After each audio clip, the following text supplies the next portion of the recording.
Welcome to our History channel.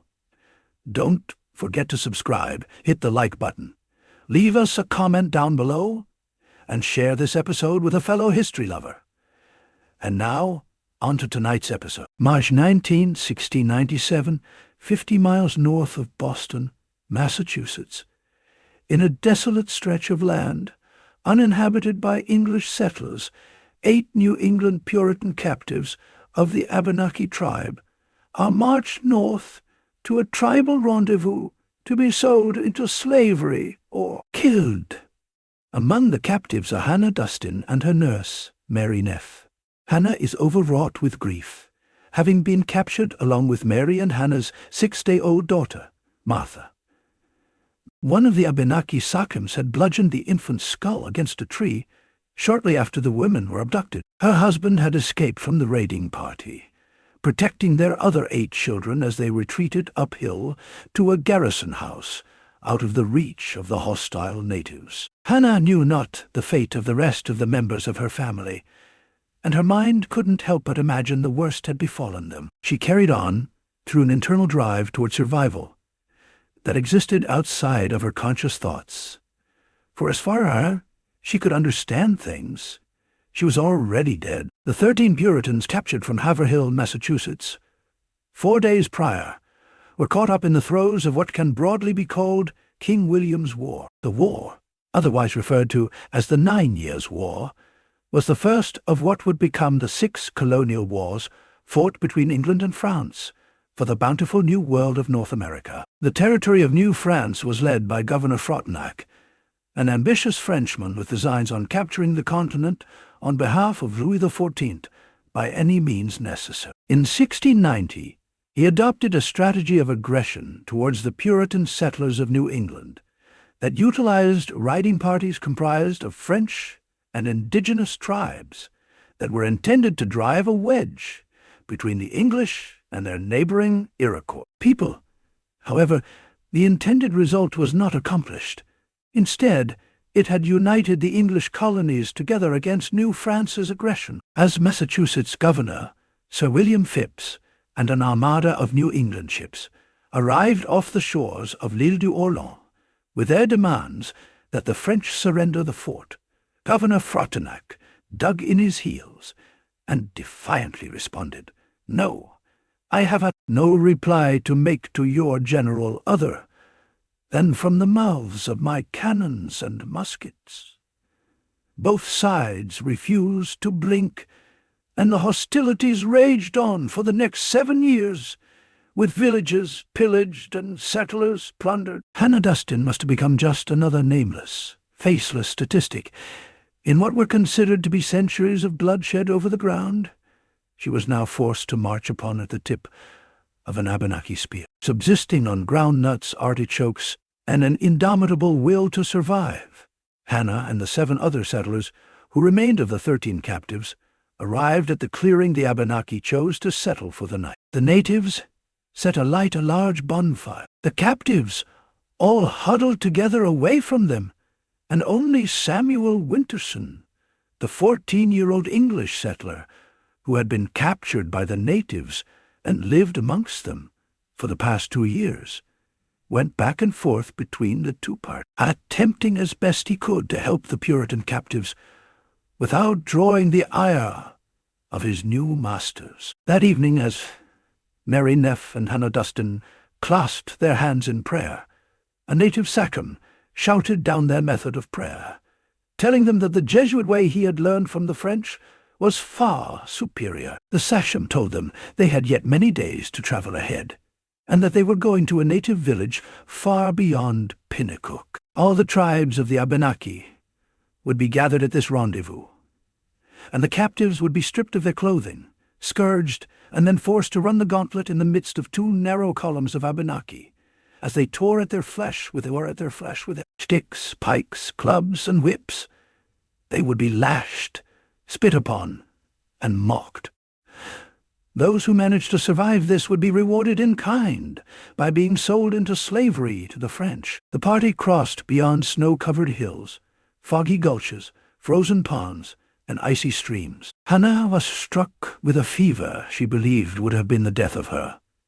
Had the Abenaki not stopped over for a day to hunt deer and rabbit, allowing her to recover enough to travel on? As the days wore on, captives were lost to the cold, malnourishment, and exhaustion, but Hannah and Mary struggled onward. The traveling party had met up with another band of natives, and the captives were divided up, with 6 Abenaki now leading Hannah, Mary, young Samuel, and 4 other Puritans an additional 20 miles north. Hannah was told by one of the Abenaki that he learned that her husband had fled over the hill to save himself, and that all her remaining children attempting to escape were killed, cooked, and eaten. She was told that once they had sold her or her scalp to the French, they would return to Haverhill and kill her cowardly husband. Hannah remained silent after this tirade, but in her mind she considered that,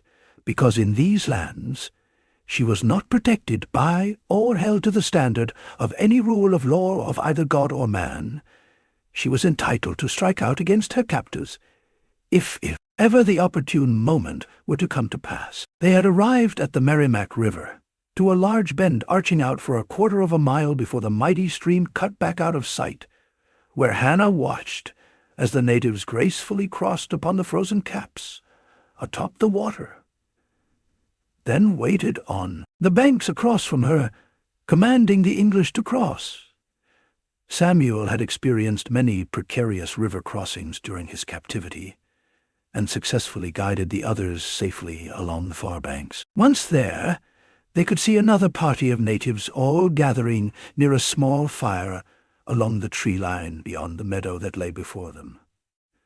One of their captors spat upon the ground, pointed down to it, and instructed them to wait. As the men stood up from around their fire and walked over to meet their captors in the meadow, Hannah did not recognize any of them, only that their dress and markings appeared to differ from the natives she was now subjugated to. After a brief conference, a young warrior ran over to the captives, divided them up using his lance to instruct them, with Hannah, Mary, and Samuel separated out from the other 4 survivors, who were instructed to join the other tribesmen. They were then joined by 3 of the Abenaki, who had been with the Haverhill raiding party, and they were to head out at once to the north. Now Hannah, Mary, and Samuel were under the confinement of just 2 Abenaki warriors, 2 young squaws, and a young native warrior. Hannah conferred to both of her fellow remaining captives that this could be the opportunity they needed to escape, and urged them to assist her in doing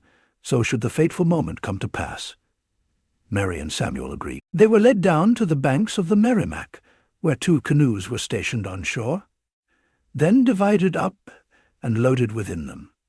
They then set out upon the river. As its swift current pulled them quickly forward, Hannah had, for the first time in weeks, been able to travel by a force other than her own. She thought about the great distance that lay between herself and her home, but she knew that the mighty Merrimack flowed all the way back to Haverhill. They came upon a triangular island amidst the river, and the natives paddled fervently to overcome the rushing tide and arrive at the shoreline. They climbed out from the canoe, walking through the frigid, ankle-deep waters, and made their way to an encampment. 2 hemlock trees bookended a meadow that had been cleared of snow. The natives cut down small trees upon the island and fashioned a shelter, half open to the elements. Then a bonfire was lit in front of it to warm them inside. The natives did not invite their captives into the shelter, but allowed them to warm themselves near the fire outside. On the island were the 2 Abenaki warriors who had captured them, 3 Abenaki women, and with them 7 indigenous children, which Hannah could not fully decipher exactly from who they belonged. The natives dined on fish from the Merrimack, and the Abenaki men drank heartily from a bottle of rum. None of this was offered to the captives, and Samuel's attempts to forage the island produced only hunks of bark and root, placing them near the fire to boil free what sustenance they withheld. As the rum bottle was nearly drained, the Abenaki raiders danced and howled around the fire. Hannah attempted to retrieve the root from the fire, and one of the Abenaki squaws kicked a heap of ashes into her face. She fell back, then grabbed handfuls of snow rubbing them into her burning eyes. The squaws then returned into the shelter and fell asleep. And as the last drops of rum were consumed, one of the warriors fell asleep near the fire. Hannah set aside the fire as the last native awaked, locked eyes with her, clutched at his axe, waved it to and fro in front of her face as the glimmer of the flames danced upon himself and the sharpened steel, then retreated into the shelter, curled up alongside the others and began to snore. Hannah sat there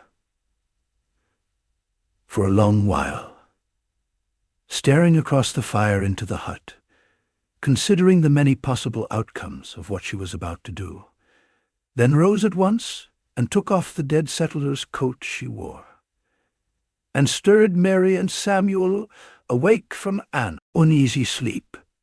Hannah gave this signal, and they armed themselves, Mary and Samuel with hatchets, while Hannah brandished a poleaxe. They crept towards the makeshift shelter, their hearts racing, Hannah to the right, Mary taking the center, and Samuel to the left. The two warriors slept on either side, their heads pointed towards the fire, with the squaws and children slumbering between them. Hannah positioned her feet on either side of the man who had been her primary tormentor these last many weeks, and giving a nod to the others to ready themselves, swung the axe with all the force and might she could possibly muster, her toes and feet digging into the earth to stabilize her, and then a loud thwack could be heard as the blade of the axe plunged into the Abanaki's skull. Two subsequent piercing cracks could then be heard as Mary and the boy followed suit and delivered their first blows. As blood poured from the ears of the man that laid beneath her feet, Hannah moved quickly to the next in line, the squaw, and swung her axe with everything she could once more, this time the blade of the instrument striking the target, just behind the right temple, cutting at once through the ear and skull. Samuel had delivered a fatal blow to the other man, and Mary swung her hatchet into the face of the other squaw, who began to gasp for air with a horrified look upon her face as a stream of deep crimson blood poured from her mouth, muffling her mouth cries. The commotion woke the children, who began to cry out loudly. Two ran from the shelter, and the third squaw woman attempted to escape from the uprising as she struggled to her feet. Mary Neff then struck her with the hatchet, shattering her arm above the elbow. One of the native children, who had been kind to Hannah, looked at her in horror. She motioned her hand for him to stay where he was, then slung the poleaxe over her shoulder, and walked out past the fire where Mary had chased after the escaping native youth. Mary caught up to a fleeing female child and flung her into a briar patch that climbed its way up the bank, hacking away with the hatchet as the girl struggled in vain, entwined in the thistle. The wounded squaw, clutching her broken arm to her body, made a dash beyond where Mary and the girl were located. Samuel chased her down, tearing into her with the blade of his cleaver, but she managed to maneuver away from him and flee toward the other side of the island.